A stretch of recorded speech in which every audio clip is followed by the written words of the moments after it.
میرے پاکستانیوں، آج میں پہلے تو اب ملک کے معاشی حالات کے اوپر بات کرنا چاہتا ہوں، اور میں اس لیے بات کرنا چاہتا ہوں کہ اور مجھے بڑے افسوس سے کہنا پڑتا ہے کہ یہ ہمیں پوری طرح پتا تھا کہ جب رجیم چینج آپریشن کانسپریسی چل رہی تھی تو ہمیں پوری طرح پتا تھا کہ ایک دفعہ ہماری معیشت ڈی سٹیبلائز ہو گئی، ایک دفعہ یہ ہل گئی، ایک دفعہ ایک سیاسی استحکام چلا گیا تو یہ سنبھال کوئی نہیں سکے گا۔ اور خاص طور پہ مجھے پتا تھا کہ یہ جو لوگ 30 سال سے اس ملک کے اوپر حکومت کر رہے ہیں اور جنہوں نے یہ سارا ملک کے مسئلے ان کے دور میں شروع ہوئے، تو مجھے پتا تھا کہ انہوں نے نہیں سنبھالنا۔ تو میں نے اپنی طرف سے پوری جو نیوٹرلز تھے ان کو پوری طرح میں نے آگاہ کیا، اور میں نے پھر سے میں بار بار یہ چیز اس لیے کہتا ہوں کیونکہ یہ ہمیں پتا تھا یہ ہونا ہے۔ اور شوکت ترین کو بھی جو فائنانس منسٹر تھے انہوں نے بھی پوری طرح سمجھانے کی کوشش کی کہ یہ نہیں سنبھلے گی، اور یہ بڑا مشکل سے ہم سنبھال کے بیٹھے ہوئے۔ اور کیوں مشکل تھی میں یہ بھی آپ کو بتا دوں مشکل کیوں تھی۔ اسے کہتے ہیں کموڈٹی سپر سائیکل۔ اس کا مطلب ہے کہ ساری دنیا میں جو انرجی پرائسز ہیں، بجلی، تیل، پٹرول، کوئلہ، یہ ساری دنیا کے اندر ایک دم اوپر چلے گئے۔ کرونا کے بعد جو کہ ایک سپلائی سائڈ کے اندر ڈسرپشن دنیا میں آئی، یعنی جو اس سے نیٹ ورکس ٹوٹے کیونکہ کرونا میں لاک ڈاؤن شروع ہو گئے، تو اس سے جو سب سے بڑا نقصان ہوا کہ جب سپلائیز ٹوٹی انرجی پروڈکٹس کی تو قیمتیں اوپر چلی گئی۔ تو ہم جب آخری دن ہمارے حکومتوں میں تھے تو جو تیل تھا وہ 110 سے 115 ڈالر پہ چلا گیا پر بیرل۔ آج بھی اوپر بھی گیا، 70-75 سے لے کے آج 85 پہ ہے۔ تو جب ہم تھے تو جب تیل اوپر جاتا ہے تو سب کچھ اوپر چلا جاتا ہے، اور پھر جس طرح میں نے کہا کہ باقی بھی جو کوئلہ اور گیس یہ سب اوپر چلے گئے۔ تو ہمارے لیے مشکل تھا بڑا، کیونکہ ہم بڑا بیلنس کر رہے تھے کہ ایک طرف لوگوں کو بھی مہنگائی سے بچائیں، لیکن امپورٹڈ انفلیشن آ رہی تھی باہر سے، جو بھی چیزیں باہر سے آ رہی تھی۔ اب گھی، وہ پام آئل اوپر چلا گیا تو گھی کی بھی قیمتیں، دالیں اوپر چلی گئیں، تو ہم بڑی مشکلوں سے بیلنس کر رہے تھے۔ تو اس لیے ہم نے اپنی پوری کوشش کی بتانے کے لیے کہ دیکھیں اگر آپ نے اس وقت یہ سازش کو کامیاب ہونے دیا تو یہ سنبھلے گی نہیں۔ تو آج مجھے بڑا افسوس سے کہنا پڑتا ہے کہ ہم اب ادھر چلے گئے ہیں کہ میں نہیں کہہ رہا، یہ معیشت کے ایکسپرٹ سے آپ پاکستان میں پوچھ لیں، بلکہ باہر بھی جو مضمون لکھے جا رہے ہیں پاکستان پہ، فائنینشیل ٹائمز میں ابھی پاکستان کے اوپر مضمون آیا ہے، سارے اب ایک بڑا خوفناک اور خطرناک پاکستان کی ایک پکچر بتا رہے ہیں کہ ہم جا کدھر رہے ہیں۔ اب میں صرف آپ کو بتانا چاہتا ہوں کہ 2 دنوں میں 33 روپیہ گرا ہے ڈالر کے مقابلے میں، اور ان کے 9 مہینے میں 84 روپیہ گرا ہے ڈالر کے مقابلے میں۔ یہ کیوں گرا ہے؟ پہلے یہ سمجھیں کہ روپیہ کیوں گر رہا ہے۔ روپیہ اس لیے گرا ہے کہ ہماری تاریخ میں سب سے خطرناک سٹیج پہ ہمارے فورن کرنسی ریزروز پہنچ گئے ہیں۔ آج ہمارے جو فورن کرنسی ریزروز ہیں وہ 3.6 ارب ڈالر ہے۔ میں صرف آپ کو موازنے کے لیے ہندوستان کے بتانا چاہتا ہوں کہ ان کے میرے خیال میں 600 ارب ڈالر سے زیادہ ریزروز ہیں، تو ہمارے آج 3.6 ڈالر پہ ریزروز آ گئے۔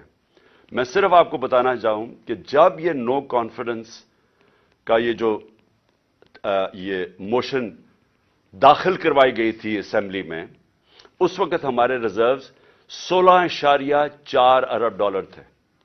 ہم جب گورنمنٹ میں آئے تھے تو وہ 8 اور 9 ارب ڈالر کے بیچ میں تھے۔ ہم نے ان کو ادھر سے اٹھا کے تو 16.4 ارب ڈالر پہ ہمارے ریزروز تھے جب نو کانفیڈنس دائر ہوا یہ سازش کے تحت۔ تو جب جب ادھر سے 16.4 سے آج پہنچ گئے 3.6 پہ، اس سے کیا ہوا؟ روپے پہ پریشر پڑنا شروع ہو گیا اور روپیہ گرنا شروع ہو گیا۔ تو یہ میں آج آپ کو بتاؤں کہ ہمارے دور میں یہ بار بار کہتے تھے تباہی کر دی ہم نے، مہنگائی کی تباہی کر دی، اس کے مہنگائی کے اوپر میں بعد میں آتا ہوں، لیکن روپیہ گر رہا ہے۔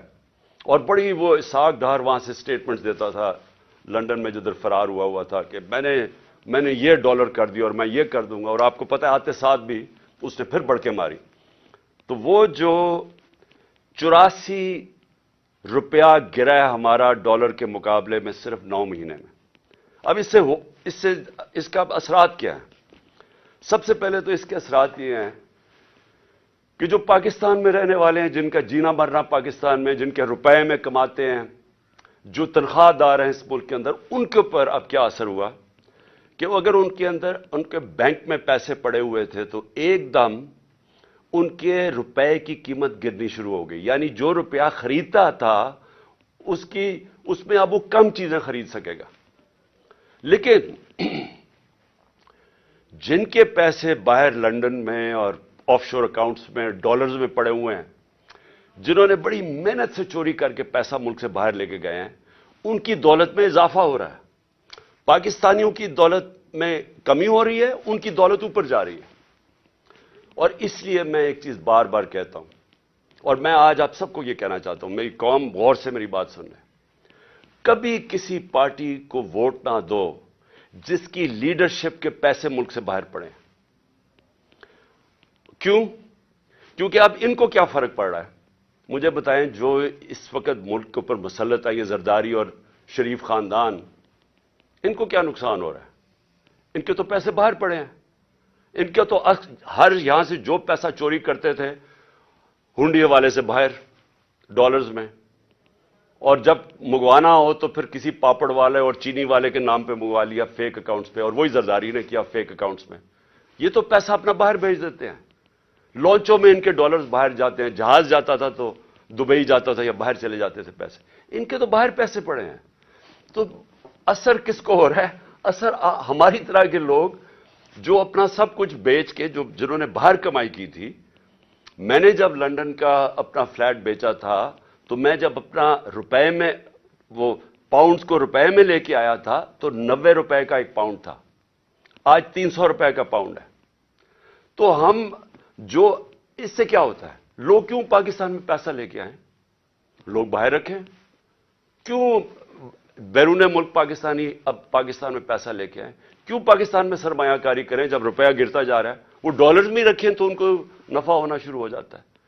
اس کے بہت دور کے نقصانات ہیں پاکستان کو۔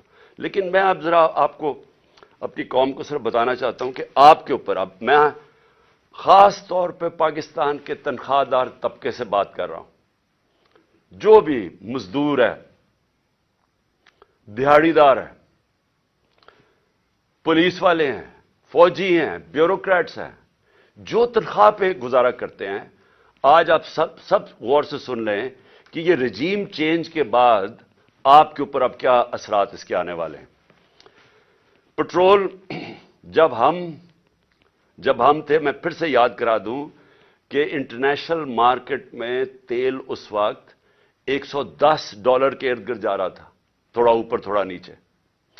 آج ابھی اوپر گیا ہے انٹرنیشنل مارکیٹ میں تیل، ابھی بھی وہ کوئی $85 کے قریب ہے، یہ $75 تک آ چکا تھا۔ لیکن ہمارے وقت پہ کتنا لیٹر بک رہا تھا پٹرول اور ڈیزل؟ 150 روپے لیٹر ہمارے دور میں پٹرول تھا اور 145 روپے ڈیزل بک رہا تھا۔ آج جو پٹرول اور ڈیزل ہے، وہ جب یہ روپیہ گرے گا تو روپے کی گرنے سے یہ اوپر چلا جائے گی اس کی قیمت۔ تو یہ اس کی قیمت اگر ٹیکسز مزید اور نہ لگائے گئے، 50 روپے لیٹر پٹرول اور 50 روپے لیٹر ڈیزل اوپر جائے گا یہ جو روپیہ گرا ہے۔ اس کے علاوہ میں چاہتا ہوں ذرا یہ آرام سے چیزیں سنیں آپ، کیونکہ آپ کو پتا ہونا چاہیے کہ آج ہم کھڑے کدھر ہیں۔ اور یہ جب میں کہتا جا رہا تھا کہ ان کو نہ بلکہ الیکشنز کروا دو، وہ بہتر تھا بجائے کہ یہ لوگ پھر آئیں اور یہ جو صرف ان کا تو مقصد اپنی چوری، اپنے کرپشن کیسز ختم کرنے تھے اور وہ کر لیے انہوں نے. تو یہ عوام کے لیے تو آئے نہیں تھے. عوام کو تو یہ اب جو چھوڑ کے گئے ہیں اب آپ کے سامنے. جب ہم تھے، ہم چھوڑ کے گئے تھے تو 12% تھی مہنگائی، انفلیشن، جس کو سی پی آئی کہتے ہیں. کنزیومر پرائس انڈیکس اس وقت 12% تھی. آج وہ 35% پہ جائے گی. یہ جو اب روپیہ گرا ہے اس سے اب یہ جائے گی 35% کے اوپر. اور جو دوسری ایک اور جس کو کہتے ہیں سینسٹیو پرائس انڈیکس، وہ ہوتا ہے، وہ مہنگائی وہ چیزیں ہوتی ہیں جو لوگوں کے استعمال میں، کھانے پینے کی چیزیں، بجلی، گیس، جو عام لوگوں کو افیکٹ کرتی ہیں. وہ ہمارے دور میں ہم 16 روپے چھوڑ کے گئے تھے. اور یہ یاد رکھیں تب قیمتیں سب سے اوپر تھیں ساری. یہ جو گھی کی امپورٹس تھیں، یہ ایڈیبل آئل، یہ سب سے اوپر تھا. تو ہم اس پیک کے اوپر تھے تو تب وہ 16% تھی. یہ اب جائے گی 45 سے 50%. یعنی پاکستان کی تاریخ کے اندر یہ سب سے زیادہ مہنگائی ہوگی. اور جو چیزیں امپیکٹ ہو. اچھا، اسی دور میں میں صرف آپ کو بتا دوں، ہمارے دور میں 12% مہنگائی تھی. اس وقت ہندوستان میں 7% تھی. آج پاکستان میں 35% پہ چلی گئی ہے، ہندوستان میں 6% آ گئی ہے. تو وہاں مہنگائی کم ہوئی ہے. کیوں مہنگائی کم ہوئی ہے؟ کیونکہ انٹرنیشنل یہ جو کموڈیٹی سپر سائیکل ہے، قیمتیں نیچے آ گئی ہیں. تو وہاں 7 سے 6% آ گئی ہے، ہمارا 12 سے 35% پہ گئی ہے. تو سارے جو تنخواہ دار طبقے ہیں، آپ سوچ لیں کہ جب 35% مہنگائی ہوگی، آ گئی. مشکل وقت تھا ہمارے دور میں بھی، کورونا کا، انٹرنیشنل جو امپورٹڈ انفلیشن تھی اس کے ہمارے کنٹرول میں نہیں تھی. تو تب وہ سارے اوپر تھے. تو اب تو وہ نیچے آ رہے ہیں، لیکن پاکستان کے اندر آج مہنگائی بڑھتی جا رہی ہے. اور پھر سے جو تنخواہ دار طبقہ ہے وہ سب سے زیادہ اس سے متاثر ہوگا. جو میں عام آدمی کی اب بات کرتا ہوں، میں باقی لمبی چیزوں کے اوپر نہیں جاتا، لیکن میں صرف ایک عام آدمی جس کی بنیادی ضروریات آٹا ہے. ایک عام گھرانہ ہے، جو ہم نے اندازہ لگایا ہے کہ ایک عام گھر ہے، اس کے اوپر جو اب آٹے کا خرچہ آئے گا، کیونکہ ہمارے دور میں آٹا تھا، آٹا گیا ہمارا 60 روپے اور آج وہ گیا 150 روپے پہ. یعنی تقریباً 2.5 گنا سے بھی تھوڑا زیادہ. تو آٹا جو عام لوگ، ایک ہم نے اندازہ لگایا اب 18,000 روپیہ صرف ایک گھر صرف روٹی لینے پہ خرچ کرے گا. تو کمائی صرف جائے گی ان کی، جو بھی پیسہ کمائیں گے 18,000 روپے ادھر. جو عام آدمی استعمال کرتا ہے پیاز، ہمارے دور میں 44 روپے کلو تھا، آج وہ چلا گیا 230 روپے کلو. تو اگر روٹی آ بھی گئی تو اس کے لیے پیاز کے لیے آپ کے سامنے، اور مرغی دگنی ہو گئی. اب بجلی پہ آ جائیں. دیکھیں بجلی جو ہے نا، یہ آپ سمجھ جائیں کہ یہ اب آ گئی. جو بجلی کے بل ہیں، لوگ پہلے سے شور مچا رہے تھے، ہمارے دور میں بھی لوگ شور مچا رہے تھے، کیونکہ بجلی سب کو افیکٹ کرتی ہے. تو ہمارے 16 روپے یونٹ بجلی تھی تب، آج 36 روپے یونٹ ہے. لیکن اب اس کے یہ جو روپے گرنے کے بعد یہ پہنچ جائے گی، اس میں 8 روپے یونٹ مزید اضافہ ہوگا. گیس 47% گیس کی قیمتوں میں اب اضافہ ہوگا. اور ایک یہ سوچ رہے ہیں، ان کو کہا جا رہا ہے کہ آپ پچھلی جولائی سے گیس کی قیمتیں وصول کریں، 47% بڑھا کے ان کو وصول کریں. اس کا امپیکٹ عام لوگوں کو تو میں نے بتا دیا آپ کے اوپر کیا ہوگا، لیکن میں اب آپ کو بتاؤں کہ اس کا امپیکٹ پوری معیشت کے اوپر کیا ہوگا. سب سے بڑا اس کے اوپر امپیکٹ ہوگا پاکستان کی گروتھ ریٹ. یعنی جو دولت میں اضافہ ہوتا ہے، جس کو گروتھ کہتے ہیں دولت میں، وہ اس پہلے گر رہا تھا. انڈسٹری بند ہو رہی تھی، کسان متاثر تھا. کسان نے صرف یوریا کے اوپر، ہم نے کیلکولیٹ کیا ہے کہ یوریا کی جو قیمت بڑھی ہے 60